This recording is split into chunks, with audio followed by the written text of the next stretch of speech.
So karon guys, mag-deliver tayo. Tapos medyo matraffic pa. Pagliko namin dyan, dire-diretso na yan hanggang sa school. Ayan yung basta pinakita ko na.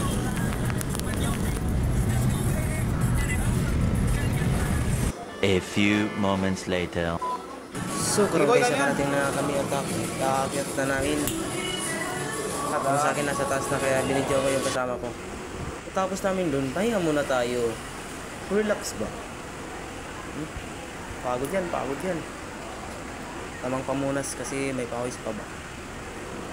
Pagkatapos magpahinga, uwian na. Ano pang inaantay mo? Sige boss, atras. Atras, akong bahala dito sa likod. Sige. Hanggang hindi nababangga, hindi ko sasabihin na kopya. Ayun, nabangga na nga. Sabihin ko na lang kung nabangga na ba. Ganun lang guys, diba? Uhahay. Oh, patay ka, sagasa ka. Magtanga-tanga ka lang, sagasa ka. Tamang tingin sa mga gilid-gilid. Okay, sige.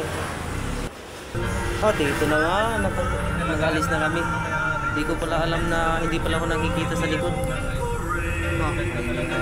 Sayang yung effort ko nun. Diba, nakita niyo naman si Basta, nakita niyo naman si Basta. A few moments later. Dito na nga nakarating kami. Tinambakan kami ng bilog. Hindi ako makapasok. Yan. Oh yeah, pasok.